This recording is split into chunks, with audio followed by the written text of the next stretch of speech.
Hi guys!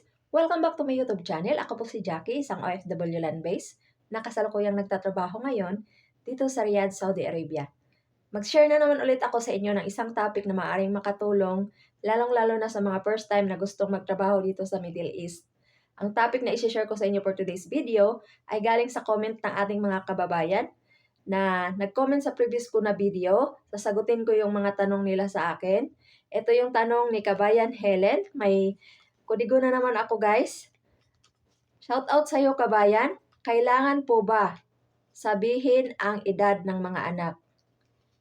Nagtanong siya sa akin, nag-comment siya sa previous ko na video about sa basic Arabic greetings and numbers. Nung nag-uwa ako kabayan, sa Pasay kami nag-uwa noon, dalawa kami noon at ako noon first time kong mag-uwa. First time kong nag-apply sa agency at first time kong makipagsapalaran trabaho dito sa Middle East. So, nung nag-uwa kami sa Pasay, unang araw namin, tinuruan kami ng basic Arabic language at numbers. So, 1 to 10 yun kabayan. Kailangan namin kabisaduhin yun dahil kinabukasan, may oral recitation kami. So, bawat isa sa amin, kailangan tumayo sa gitna at magsabi ng Arabic greetings at i-introduce yung mga sarili namin in Arabic. So, yun ang kailangan naming pag-aralan, kailangan naming i-memorize ang mga Arabic language at Arabic numbers. Basic lang naman kabayan. Sa number, kailangan mo lang kabisaduhin ang 1 to 10. So, paulit-ulit ko talagang memorize yan at paulit-ulit ko talagang memorize din yung Arabic na greetings at mga basic na Arabic words. Yun lang naman kasi ang importante kapag nag-uwa ka. So, ang tanong mo dito sa akin, kung kailangan po ba sabihin ang edad ng mga anak? Para sa akin kabayan, sa opinion ko lang, hindi mo na kailangang sabihin ang edad ng iyong mga anak. Dahil ang importante lang na sabihin mo yung edad mo, kung ilang taon ka na. Sa pag-introduce mo kasi sa sarili mo kabayan, kailangan mong magsulat muna sa papel. At kailangan mong i-priority yung mga importante. Yung tungkol lang talaga sa sarili mo. Importante din na sabihin mo kung may asawa ka, may mga anak ka. Pero yung mga edad ng mga anak mo, hindi mo na kailangang sabihin dahil ikaw lang ang magtatrabaho dito sa ibang bansa. So, pwede na yun kabayan na hindi mo sasabihin yung edad ng mga anak mo.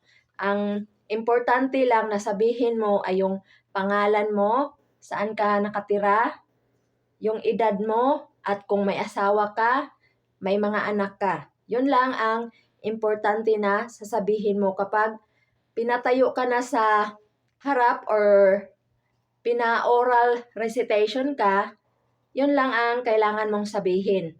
Importante na mag-greet ka lang in Arabic. So, kailangan mong i-memorize yun kabayan. Ganon mga ginawa namin dati.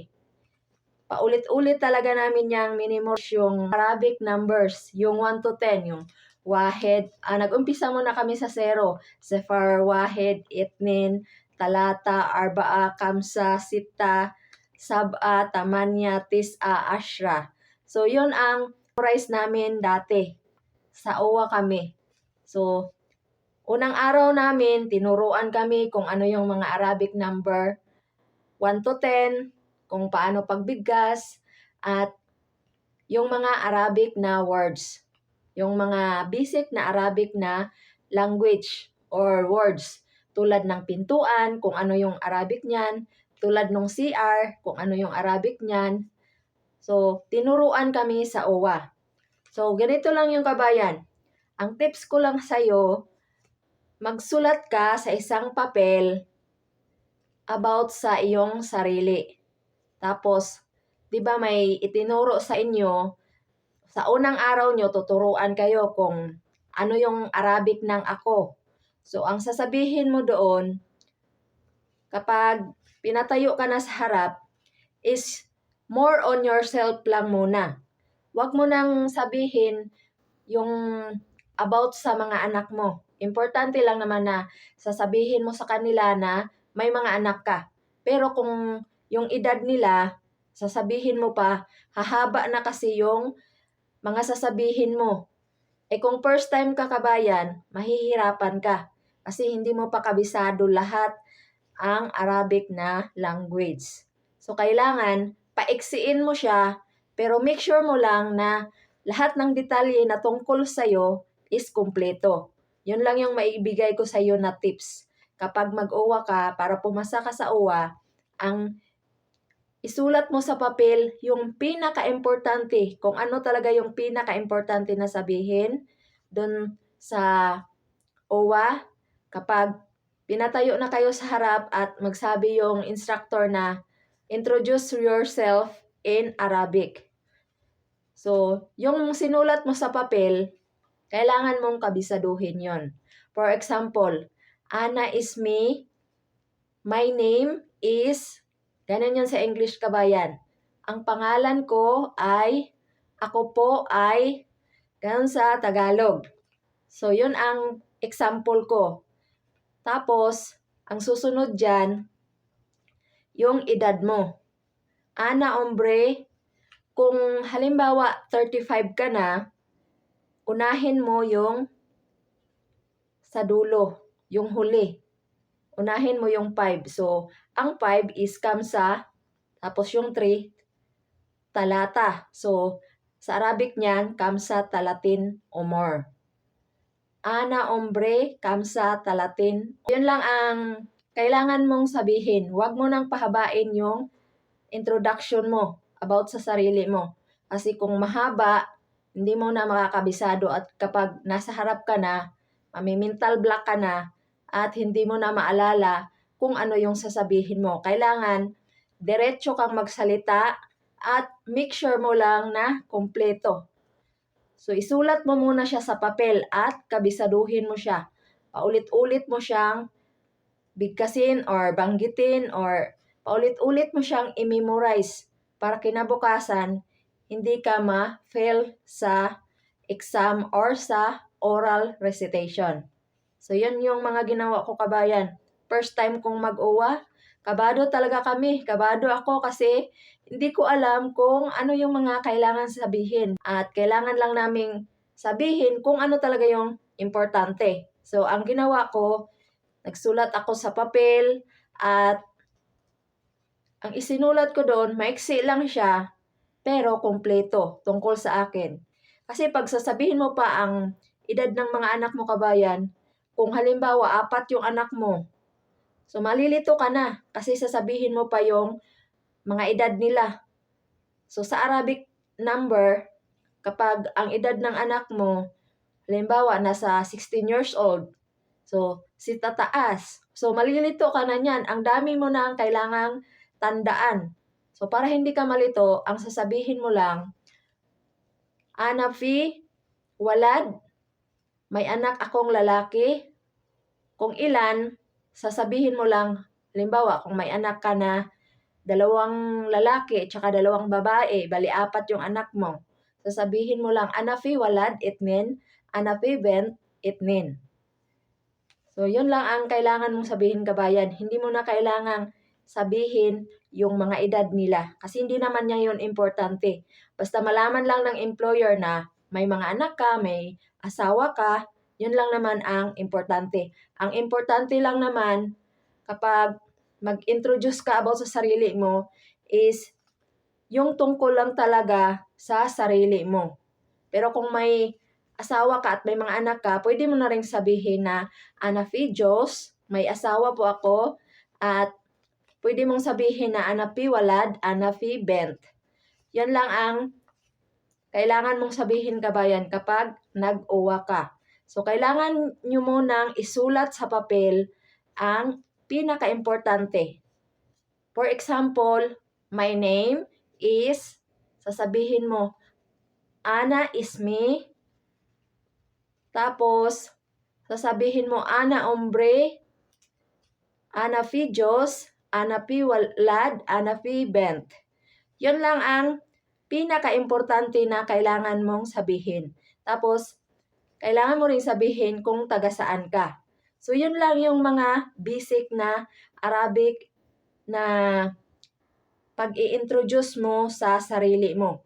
Yun lang ang kailangan mong sabihin. Maiksi lang siya, pero kumpleto siya.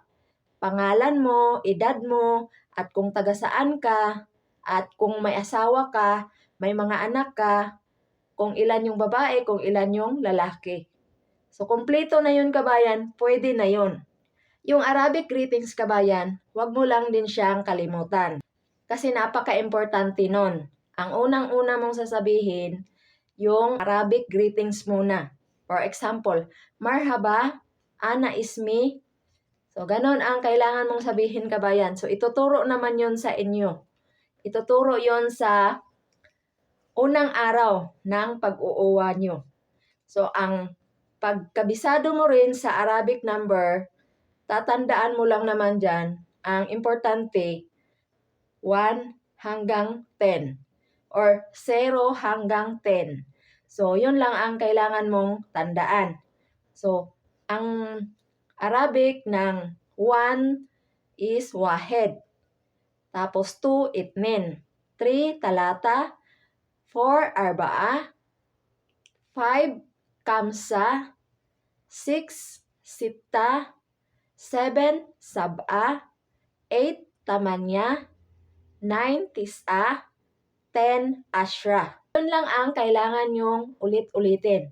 Ang 0 pala, sifar. So, yun lang. Sifar, wahed, itnin, talata, arbaa, kamsa, sitta, sab'a, tamanya, tis'a, ashra. So, yun lang. So, uulitin ko, intindihan nyo at may-memorize nyo rin siya. Pag nag-uwa kasi, kinakabahan tayo niyan, hindi natin malaman kung ano yung naramdaman natin. Lalo na pag pinapunta tayo sa harap, mental block tayo. Experience ko rin yan, kabayan. Pero kayang-kaya mo yan. Kung nakaya namin noon, makakaya mo rin yan. So, importante lang na tandaan mo yung mga basic na Arabic numbers at greetings. So, ulitin ko, wahed, itnin, talata, arbaa, kamsa, sitta, seksyon, sab'a, tamanya, tis'a, ashra. So, 10, ashra. Kapag paulit-ulit nyo yung sasabihin, maaalala nyo na yan. So, 0, zefar, wahed, itnin, talata, arbaa, kamsa, sitta, sab'a, tamanya, tis'a, ashra. Yun, kabayan, inulit-ulit ko na para ma-remember nyo siya kapag nag-uuwa din kayo. So, yun, kabayan, ang kailangan mo lang sabihin is yung pangalan mo, yung edad mo, at kung taga saan ka, at kung may asawa ka, at kung may anak ka. So, yun lang. Ang pinaka-importante na kailangan mong sabihin kapag nag-uwa ka. Hindi mo na kailangang sabihin kung ilang taon na yung mga anak mo. Maliban na lang kung mandatory talaga na sinabi ng instructor ng OWA na kailangan yung sabihin. Pero ang importante lang talaga na sasabihin nyo, tungkol lang talaga sa inyong sarili. Kaya nga, pag pinatayo kayo sa harap, sinasabi ng instructor na introduce yourself in Arabic. So, ang ibig sabihin, tungkol talaga sa iyong sarili. So, yun lang ang sagot ko sa comment mo, kabayan. Sana nakatulong ako at nakakuha ka ng idea, naintindihan mo at na-explain ko ng maayos. Comment down below, mga kabayan, kung may tanong kayo about sa topic na dinidiscuss or ine-explain ko ngayon. So, thank you sa iyong suporta, kabayan, at sa iyong pag-comment. So, next, proceed ako sa tanong ni Ann. Shoutout sa iyo, kabayan. About naman to sa OWA. Sa pagkuha ko ng aking financial assistance na 20,000 pesos. Balik Pinas, balik hanap buhay. 20,000 pesos na galing sa OWA. Para sa mga distress OFW. So, nag-comment si kabayan, Ito yung comment mo, Kabayan Ann. Shout out sa'yo.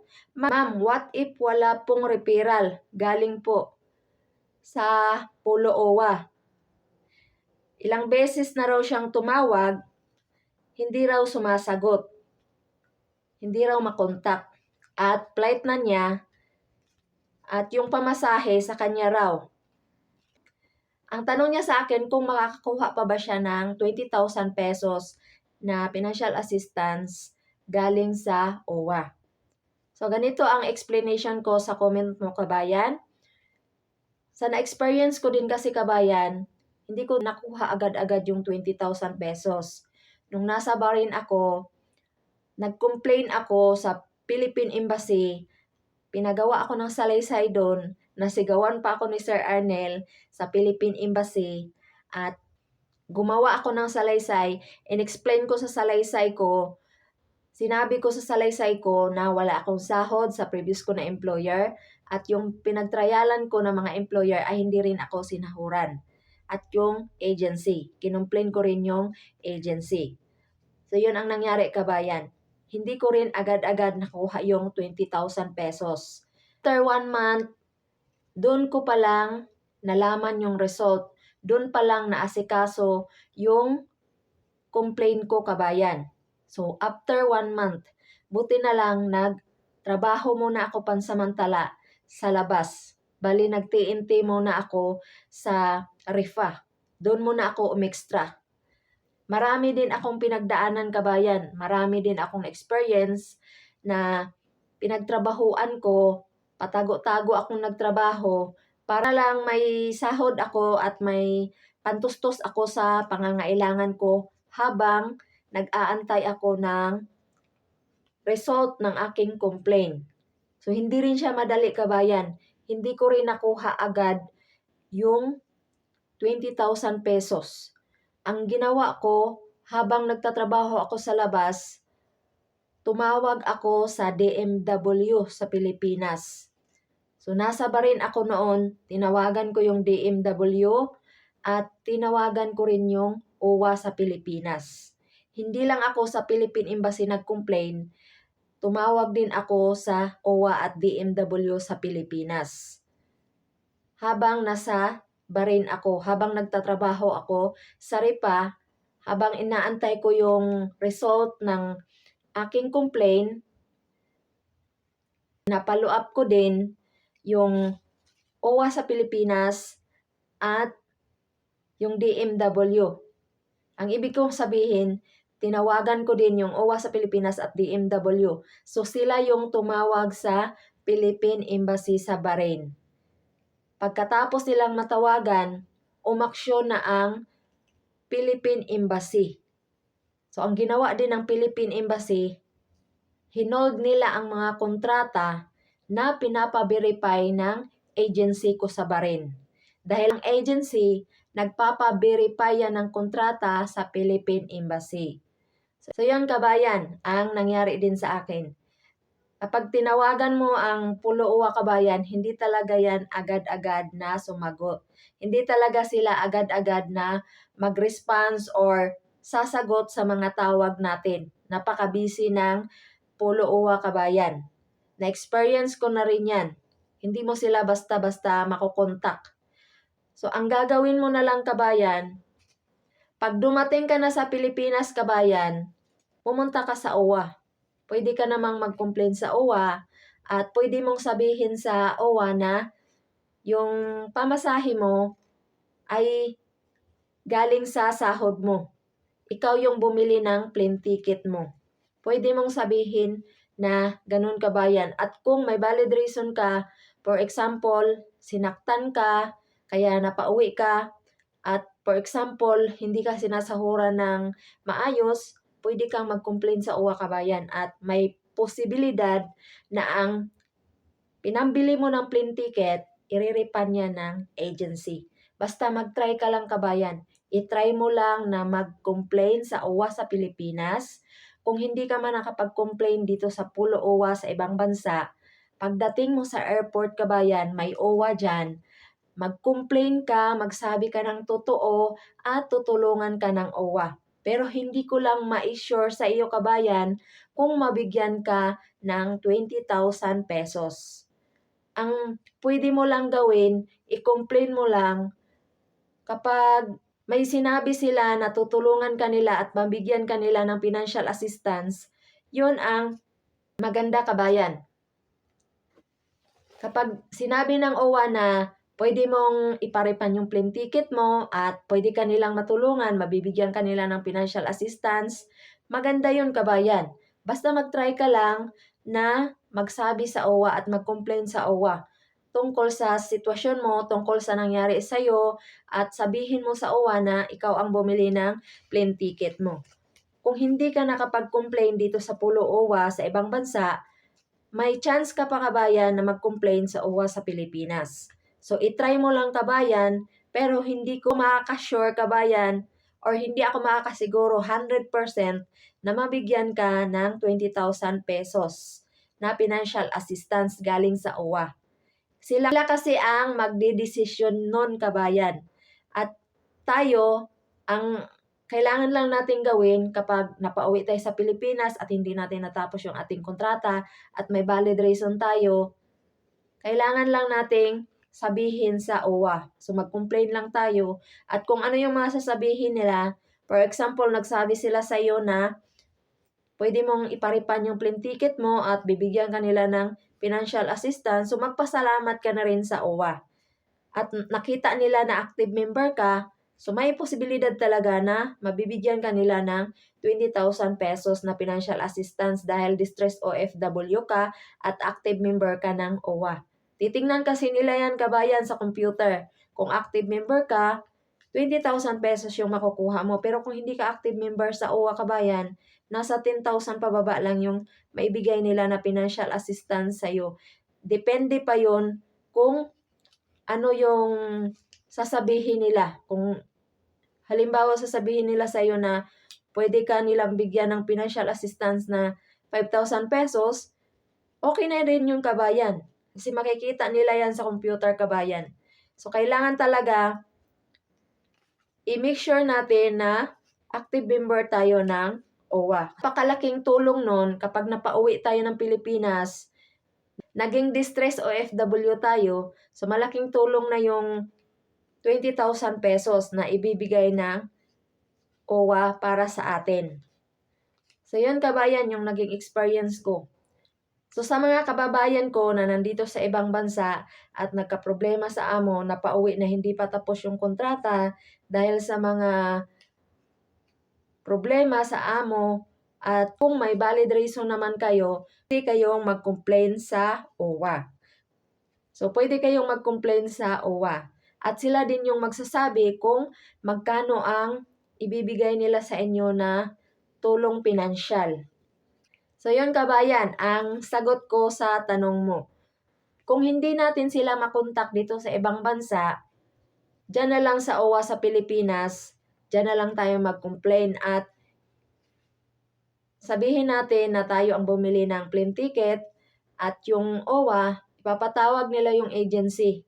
So mag-uusap-usap kayo sa OWA. At kung ano yung napag-usapan nyo at napagdesisyonan ng bawat isa sa inyo, so yun talaga yung masusunod kasi may kasulatan yan kabayan eh.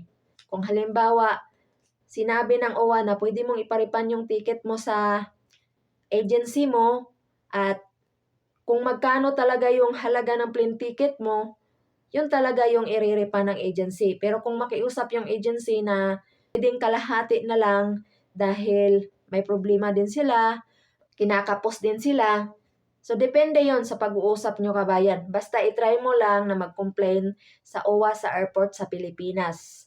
Pagdating mo, paglapag ng eroplano sa airport sa Pilipinas, hanapin mo yung OWA at magsabi ka doon tungkol sa problema mo. Yun lang ang maibigay ko na advice sa'yo kabayan. Sana nakatulong ako at kahit pa ulit-ulit na yung mga sinabi ko kabayan, pagpasensyahan nyo na.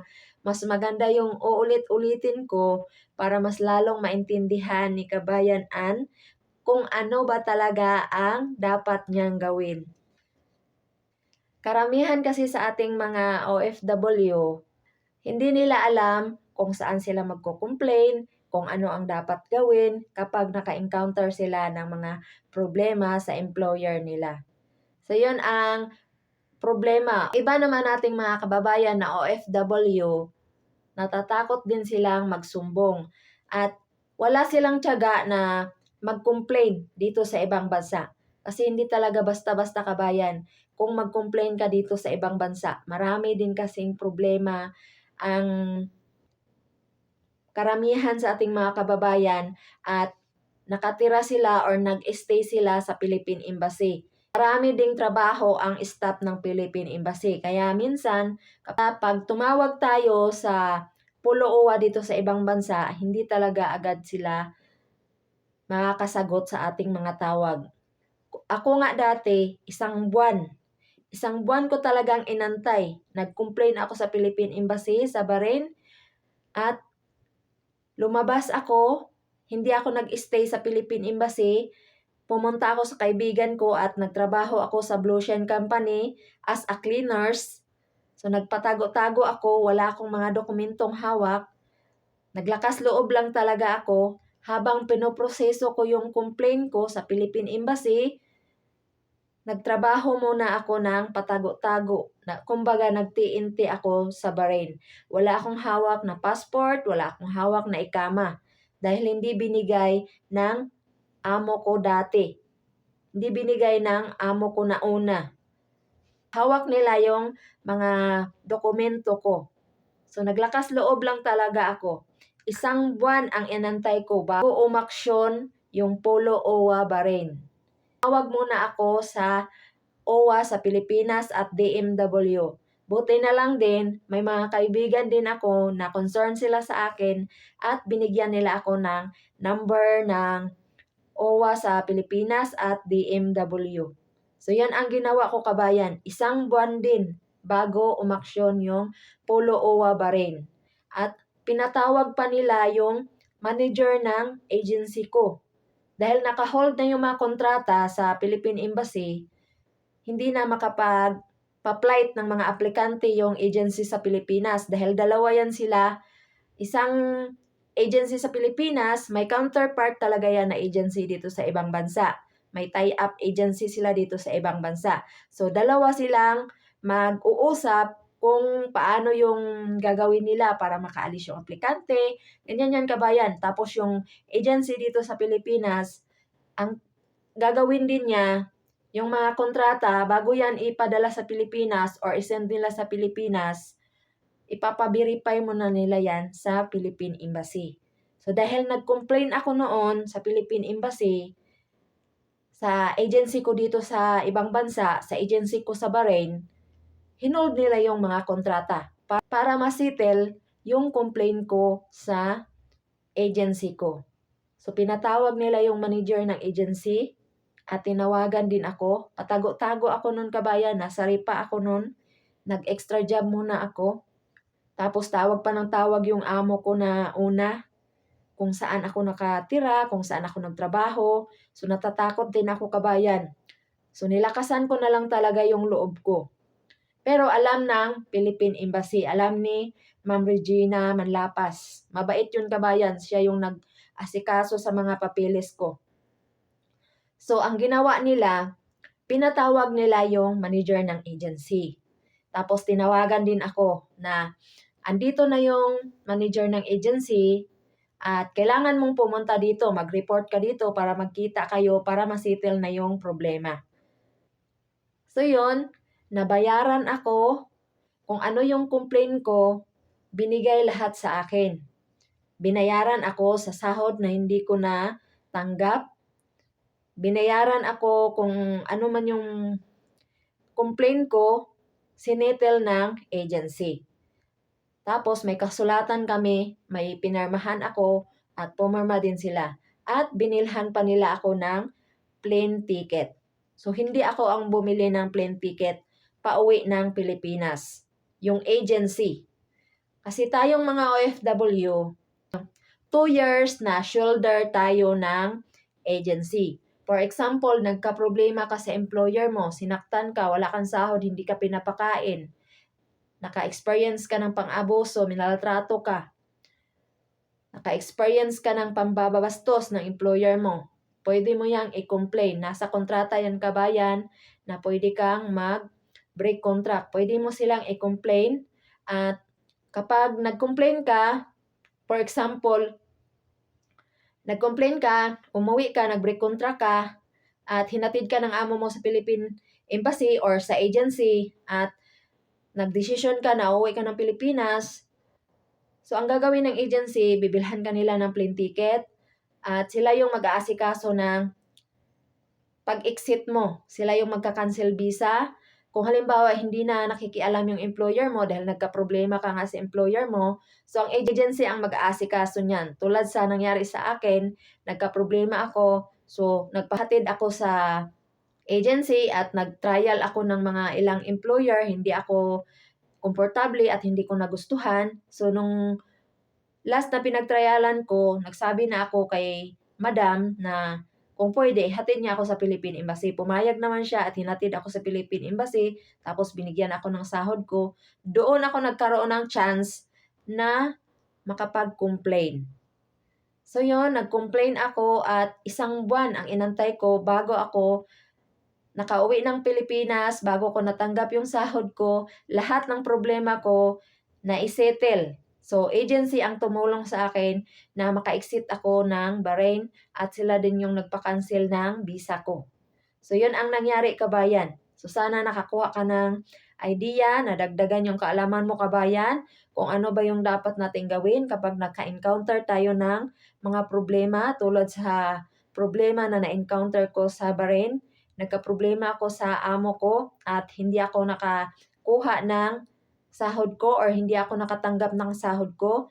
Ang kailangan lang natin gawin, mag-complain lang tayo sa Pulo OWA. Kung may number ka sa OWA sa Pilipinas at DMW sa Pilipinas, mas maganda. Tawagan mo ang DMW, tawagan mo ang OWA at mag-complain ka sa Pulo OWA kung saang bansa ka nagtatrabaho. So kapag hindi umaksyon yung Pulo OWA, tawagan mo yung OWA sa Pilipinas at tawagan mo yung DMW. So yun kabayan, ang kailangan yung gawin. Kailangan lang talaga, magtiyaga lang talaga, magtiis. At kung hindi ka man nakapag-complain dito sa ibang bansa, pag uwi mo ng Pilipinas, may OWA dyan sa airport, dyan ka na lang din mag-complain. So kailangan mo lang din na mag-stay sa OWA. Mag-aantay ka kung kailan yung schedule na mag-meet kayo ng iyong agency. Yun lang din ang kailangan mong gawin kabayan.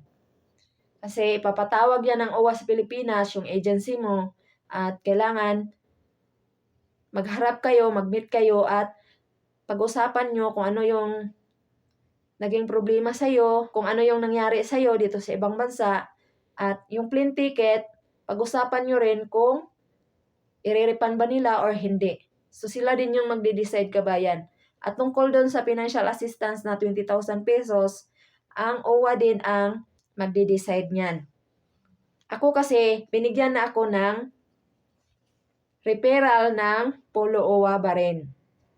Mabait yun si Maman Lapas dahil siya yung nagbigay ng referral sa amin. So, 2 kami ang nag-flight nung araw na yun. Yung kasama ko, taga Davao siya. So, yun kabayan, yung experience ko. Yun kabayan, ang sagot ko sa tanong mo. Sana nakakuha ka ng idea at nakatulong ako. At sa maraming mga kababayan natin na mga first time na magtrabaho dito sa ibang bansa, sana may natutunan kayo sa sinishare ko sa inyo na experience ko.